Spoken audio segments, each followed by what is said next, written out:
red. All you see is red stars. All I hear is loud laughter. Hi guys, so good afternoon and welcome back to my magical world. It's me, Frostbite Goddess, your favorite celebrity here in the Philippines. Yeah, so I am officially back.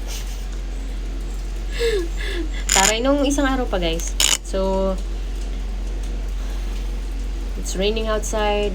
The weather is weathering. The weather is cold. And it's good. Diba? So, akala ko talaga guys, makakapagpahinga ako like lately. But, yeah. Work is knocking. So, I think I'm gonna be busy for the next couple of days. Hindi ko naman yung sobrang busy, but I have series of questions that I have to answer in the next couple of sa next week ata guys. Ang bilis, hindi ako ready ng mga ganitong sobrang bilis, I don't like it kasi hindi pa ako nakakapagpahinga ng maigi. Kanina nga I was trying to sleep but I couldn't sleep. So, yan. Hindi ko na lang siya tinulog, guys. That's why I'm here with you. We are going to continue reading the book Mastery. Pages 227 and 228. Okay? Listen. Slowly as the work progressed, she could see coming to life the new form of dance that she had visualized. To add to the effect of newness, Graham decided to design and sew her own costumes. These costumes, often made out of stretch materials, would turn to dancers into almost abstract shapes, accentuating their sharp movements like the usual fairy tale decor that would used for ballets. Her sets would be minimal and stark. The dancers would wear little makeup. Everything would be designed to set them off from the stage and make their movements explode. The response to her first series of performances was electrifying. The public had never seen anything remotely like it before. Many were disgusted and repulsed. Others found the work strangely emotional, giving dance an expressive quality they had never suspected it could possess. The work elicited extremes of reactions, a sign of its power. Over the years, what had seemed initially so harsh and ugly began to be accepted as Martha Graham had indeed single-handedly created a new genre, modern dance as we know it today. To avoid this dance turning into yet another convention, she would constantly struggle to upset people's expectations, never going over old ground and constantly changing the subject matter of the dances, from Greek myths to Americana and depictions from literature. For close to 60 years after the formation of her troupe, she continued to drive herself to create that feeling of newness and immediacy she had always wanted. Diba, taray? So, wait lang guys. Pahinga naman. Wait lang. Kalma lang kayo dyan. Mamaya may kukwento ko na ngayon. So, I'm usually, when I'm, so, wait lang. Paano ba? Tumakbo ko kahapon. Yan. So, I don't have anything with me. I just have my phone and some money. So, syempre nalubat na yung phone ko. And, pagpunta ko doon, usually borrowed charger from our neighbor. Kasi, yung charger port ko, hindi siya common. So, I usually borrow there. So, hindi. Siyempre, nanghiram ako. Nag-try ako manghiram. Kasi talaga, I need to have a battery. So, pinahiram naman ako. Which is usually naman pinapahiram naman ako. Siguro twice or thrice. I can't remember. Basta hindi pa naman siya exceed ng 6 times dun sa hinihiraman ko ng charger. So, di pagpunta ko dun, Pinahiram na ako. After a few minutes, nagtatanong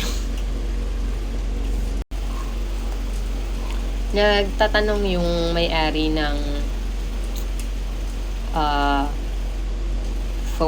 nagtatanong yung may-ari ng charger if like gusto ko ba daw ng nagsuggest siya, sabi niya meron pa ako ditong isang charger. So it's like okay, so sabi ko I'm still using your charger. Tapos sabi niya ito na lang gamitin mo, fast charger to. Tapos sabi ko okay, sige. Tapos siguro 'di ba, para mas mabilis. Tapos later on, guys, sinasuggest sa akin, sa'yo na lang yan kasi fast charger yan. So yung natira sa kanya, guys, yung hindi fast charger. So I was like, ano naman yan? Tinatanong ko, sure ka ba? Sure, ganun. So sure naman daw siya. So yeah, I have an extra charger now. Although I have many chargers naman, hindi ko lang alam kung saan lupalop sila napupunta. Kasi pag lumilipat ako ng location, I usually bring my charger tas nawawala. Siguro nakakalimutan ko or what. So basta yun, guys, binigay na sa akin. Hindi ko alam kung naaasar siya dahil I usually borrow. Pero parang hindi naman kasi mabait naman yun. Wala lang, so generous. Tapos natatawa talaga ako kasi ang binigay niya sa akin yung fast charger. Which is, diba, dapat sa kanya yun. Kasi nga, I'm just, borrowed times. So anyways, yun lang. Lang kwento ko. Basta yun. So yan, thank you. Whoever you are. Perhaps the greatest impediment to human creativity is the natural decay that sets in over time in any kind of medium or profession. In the sciences or in business, a certain way of thinking or acting that once had success quickly becomes a paradigm, an established procedure. As the years go by, people forget the initial reason for the paradigm and simply follow a lifeless set of techniques. In the arts, someone establishes a style that is new and vibrant. Speaking to the particular spirit of the times, it has an edge because it is so different. Soon, imitators pop up everywhere. It becomes a fashion, something to conform to, even if the conformity appears to be rebellious and edgy. This can drag on for 10-20 years. It eventually becomes a cliche, pure style without any real emotion or need. Nothing in culture escapes this deadening dynamic. We may not be aware of it, but we suffer from the dead forms and conventions that clutter our culture. This problem, however, sets up a tremendous opportunities for creative types. One epitomized by the example of Martha Graham. The process goes as follows. You begin by looking inward. You have something you want to express that is unique to yourself and related to your inclinations. You must be sure it is not something that is sparked by some trend or fashion, but that it comes from you and is real. Perhaps it is a sound that you are not hearing you are not hearing in music, a type of story not being told, or a type of book that does not fit into the usual tidy categories. Perhaps it is even a new way of doing business. Let the idea, the sound, the image take root in you, sensing the possibility of a new language or way of doing things. You must make the conscious decision to play against the very conventions that you find dead and want to get rid of. Martha Graham did not create her own work out of a vacuum. Her vision corresponded to the ballet and modern dance of the time they were not giving her. She took their conventions and turned them upside down. Following this strategy will give your work a kind of reverse reference point and way to shape it. Like Graham, you must not mistake newness with wild spontaneity. There is nothing that becomes repetitive and boring more quickly than free expression that is not rooted in reality and discipline. You must bring to your new idea all of the knowledge you have acquired in your field, but for the purpose of reversing it,